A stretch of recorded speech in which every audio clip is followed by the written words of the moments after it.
Assalomu alaykum, hurmatli rus tili o'rganuvchilari va hurmatli talabalar. Demak, sizlarga aytganimdek, aynan o'sha mavzu множественные числа mavzusi haqida video dars tayyorlashga harakat qildim.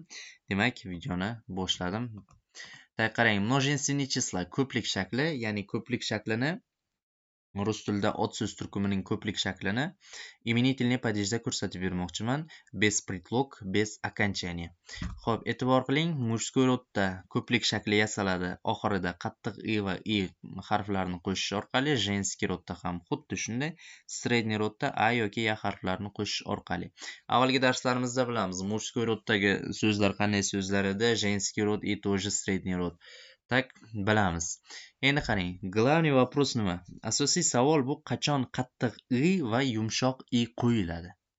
Asosiy savol mana shu narsa. Aynan vnimaniyani shu narsaga qaratish kerak. E'tibor qiling. Qachonki mana shu harflar bilan tugasa, yumshoq i yoziladi. Men hozir asosan iloji boricha tezroq gapirishga harakat qilaman, chunki 10 minutdan oshib ketmaslik kerak videoning vaqti. O'shaning uchun tezroq gapirishga harakat qilaman. Mana shu harflar bilan tugasa, yumshoq i yoziladi. Har doim bu harflarni prosta yodlashingiz kerak. Xo'p, keyingisi, agar bilan tugamasa, qattiq i yoziladi. Mana bu harflar bilan tugamasa, qattiq i yoziladi. Bu mujskoy rodga ham, женский rodga ham tegishli. Ya'ni shu narsaga taalluqli bo'lgan qoida. Endi buni qarang. Stol, stoli, ya'ni yuqorida l harfi yo'q. Поэтому stoli ko'pligi. A kniga, qarang, endi a bilan tugayapti-ku женский roddagi so'z. Женский rod a harfi bilan tugasa ham, o'sha a yoki ya bilan tugagan so'zlardan bitta oldingi harfiga qaraymiz. G. G yuqorida bor. Поэтому kniги yumshoq harf ishlatiladi. Itak, средний rodda qarang. Qachon a ga o'zgaradi, qachon ya ga o'zgaradi, ya'ni ko'pligi. Mana o bilan tugasa a ga ko'plik yasaladi, y bilan tugasa ya ga ko'plik yasaladi. Masalan, pismo, pisma, ya'ni xat, xatlar, море, море и так далее. Endi qarang, agar ot so'z turkumi mягкий знак bilan tugasa, ko'plikda faqat i bo'ladi. Mana shu qoidani esingizdan chiqarmang hech qachon. Ya'ni mягкий знак bilan tugaydigan ot so'z turkumining исключениялari bor edi rodlarda. Masalan, женский rod, тетрадь, женский rod, кост, мужской rod и так далее. Mana shunaqa bu faylda berganman.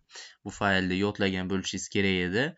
Aynan o'sha исключениядagi mягкий знак bilan tugagan so'zlar doim yumshoq i bilan yoziladi. Chunki yumshatish belgisidan keyin hech qachon qattiq i ishlatilmaydi. Mana masalan, mujskoy rodga kiradigan so'zlar: словарь, словаре, учитель, учителе, дождь, дожди. Женский rodga e'tibor qiling: тетрадь, тетради, ночь, ночи, дверь, двери. Xo'p, bu qoidani eslab qoling. Ya'ni mujskoy, женский rod bo'lishidan qat'iy nazar mягкий знак bilan tugagan so'zlar har doim yumshoq i bilan yoziladi. No, siz o'sha mягкий знак bilan tugagan so'zlarni qaysi rodga kirishini siz jadval bo'yicha yodlagan bo'lishingiz kerak. Mujskoy или женский roddagi исключенияларni. Tak, davom etamiz. A bilan tugaydigan ko'plik, ya'ni ko'plik shaklida a bilan tugaydigan исключениялар bor, ya'ni istisno holatlari bor. Xo'p, bularni qarang. Mana jadval keltirilgan. Aynan shu joyda bir narsani aytishim kerak edi. Ajratib olishim kerak edi aynan o'sha so'zlarni. No, ajratib olmagan ekanman. Mana e'tibor qiling, aytaman. Qachonki ya bilan ko'plik yasalsa, исключенияda ko'pdan ko'p holatlarda, juda ko'p holatlarda yadan oldin mягкий знак keladi. Mana shu joyini eslab qoling. Mягкий знак keladi. Yadan oldin asosan mягкий знак keladi. Xo'p, mana qarang. Ya bilan tugagan so'zlarga e'tibor qiling. Mana stul, stulya. Mягкий знак bor. Yadan oldin brat, bratya. Mягкий знак bor. Друг, друзья. Mягкий знак bor. И так далее. И так далее. Xo'p, davom etamiz. Bu yerda yana bitta jadvalni keltirganman. Mana buni ko'rib tushunib olishingiz mumkin. Ya'ni mana shu harflar bilan tugagan so'zlarni keyingi qaysi harflarga o'zgarishi. Endi bu unchalik исключение emas. Yuqorida buni anchagina maydaladik. Xo'p, qattiq i va yumshoq i yoziladigan holati o'sha g, k, x o'sha harflar bilan bog'liq. Uni yodlaysiz harflarni. Endi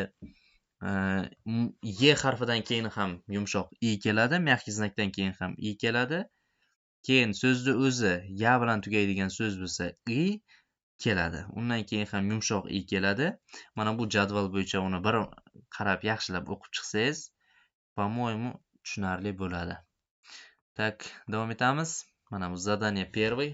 Buni PDF fayl qilib tashlab beraman o'sha Dilya uroka kanaldan olib bajarib chiqishingiz mumkin. Bajarib chiqsangiz bo'ladi. Ko'plik shakliga o'tkazib har bitta so'zni ko'pligini yozib chiqasiz.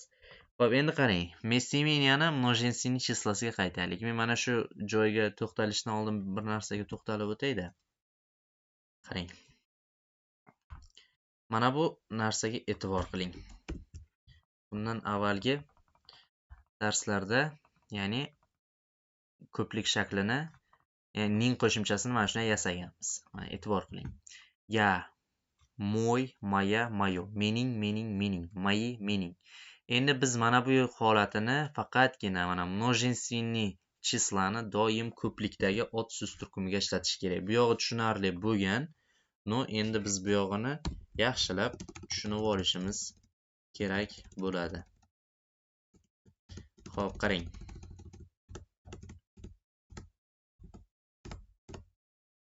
E'tibor qiling, ya'ni ko'pligi moyi, tvoyi, on anada множественный числа yo'q, ularda множественный числоsi anini o'zi. On ana это единственные числа. Так, мы наши, вы ваши, они их. Ya'ni bu yerda demak e'tibor qiling, мои друзья meni do'stlarim, твои друзья sening do'stlaring, наши друзья bizning do'stlarimiz, ваши друзья sizning do'stlaringiz, их друзья ularning do'stlari. Itak все.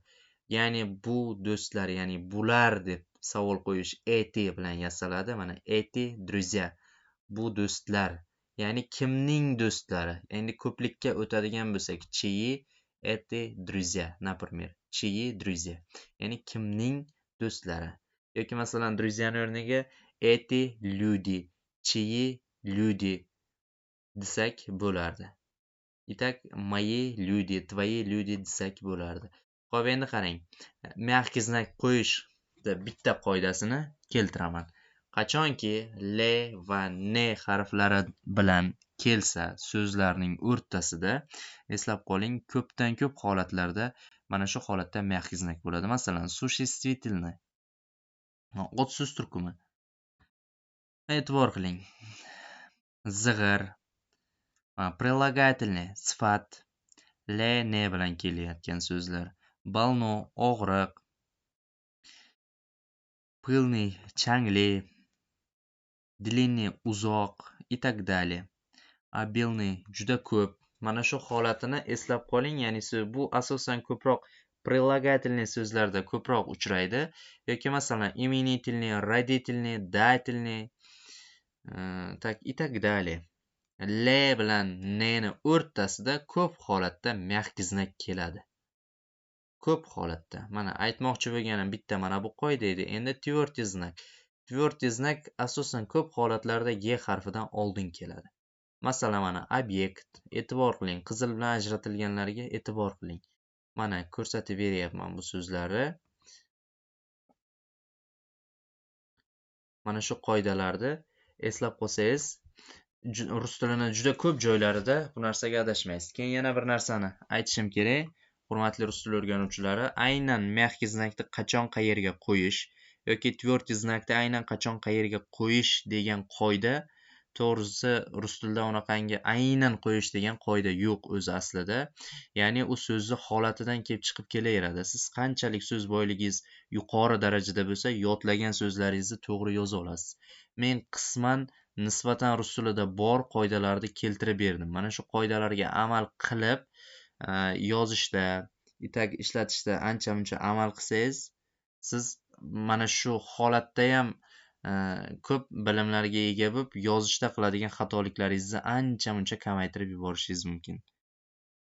Demak, keyingi videolarda, darslarda ko'rishguncha xayr, sog' bo'linglar.